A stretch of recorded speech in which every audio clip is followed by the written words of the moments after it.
Hey, happy October. I am still deciding that it is summer, so not October over here. Um, Today I just wanted to talk about a few things. We're going to start with some hazards. Instead of a medical emergency, we're going to talk about hazardous materials in your office. So, as a lot of you know who have done classes for recently, I am on a huge PPE kick for us and what PPE we should wear. So, we work with a lot of hazardous materials, and we really want to make sure that we're wearing the right PPE to protect ourselves. So, the way to do that is to look at the safety data sheet. So, if you go into the portal, into the search feature, and search up what you want, CAVicide, it'll pop up CAVicide safety data sheet. Anything else, ultrasonic solution, whatever it is, it's all in there. If it's not in there, let us know, but hopefully it's in there. And search it up. There's two important things for us. There's section 4 and section 8. Section 4 has what you're supposed to do if you get it in your eye, if you drink it, if you get it on your skin. And then section 8 has what PPE you're supposed to wear. So I know we've talked about before looking at section 8 in advance and making sure you're wearing the right PPE. So with a hazardous material, if you're wearing the right PPE, you're protecting yourself and you should be fine. That's the beauty of PPE. So make sure you're wearing your mask, your glasses, your gloves, something long sleeve, right? That you can take off when you're not working with patients or something hazardous. Okay, so section 8 has what PPE you're supposed to wear. Section 4 has what you're supposed to do if you get it in your eye, if you drink it, if you get it on your skin. So that's also really important. And all the little stickers that I've given you, those on there, it has it really, section 4 kind of really smushed down. So it's kind of hard to read. But that's what you know if you're supposed to use an eye wash. So basically, most things, if you get them in your eye, you're supposed to use an eye wash. So the eye wash, basically you're in it for 15 minutes. You need to be able to hold open your eyes. That's the point of that, so that it's hands-free, right? So it comes up at you. When look around your office, make sure you guys know where the eye wash is. Make sure it's facing the direction of your eyes. A lot of times they're facing the direction of the wall. Not good. Sometimes they're facing bottom, also not good. Sometimes there's not little caps on them to keep them clean, which you are supposed to maintain them, and that is those instructions are in the portal. But make sure it's working, it has force, so that if you were to need it, and many offices use it, if you were to need it, it actually goes in your eyes and could rinse out your eyes. The other weird thing about the eye wash is every other log in the world can be digital. Every other log in the world can live wherever it wants. For some reason, the eye wash log has to be hung up near the eye wash. Then what you do is you print it out from the portal. Then when it's full, then you just send it back to us. There's a form that says, take a picture or send back your eye wash log. I don't understand, but that's what it is. And it's a log of you testing it. It's not a log of when somebody uses it. So that's really important too.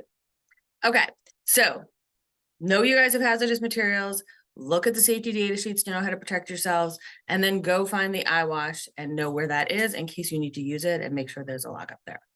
So that's today's emergency section. A few other things I want to talk about with you are some symbols.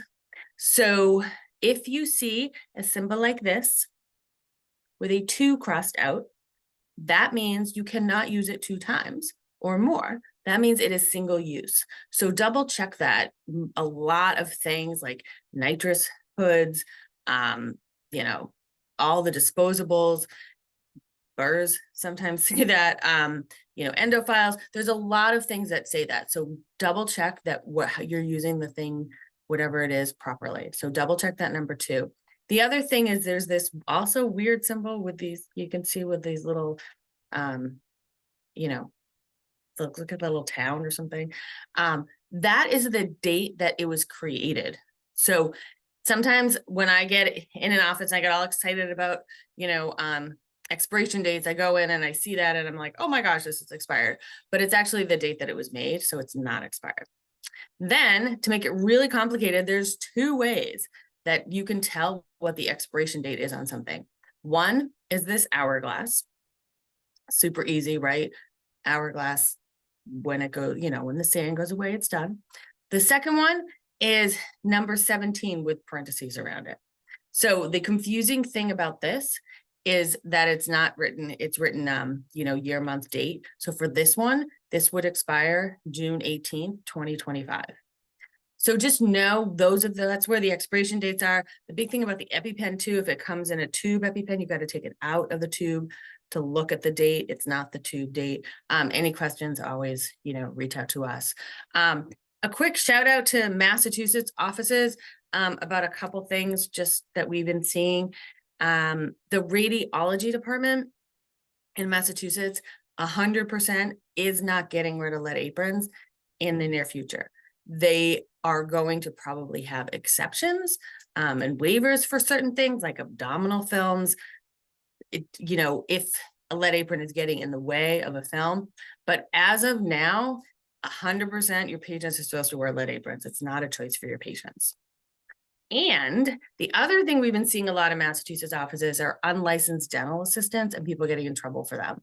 So if you have a student, an intern working, give me a call and let's just make sure that they're working under the rules, and double check if you have anyone touching anything in the back that's turning over a room, that's helping with steri, that's sitting chairside, that they have a dental assisting license, and we will completely help you guys get that. It is very easy to do.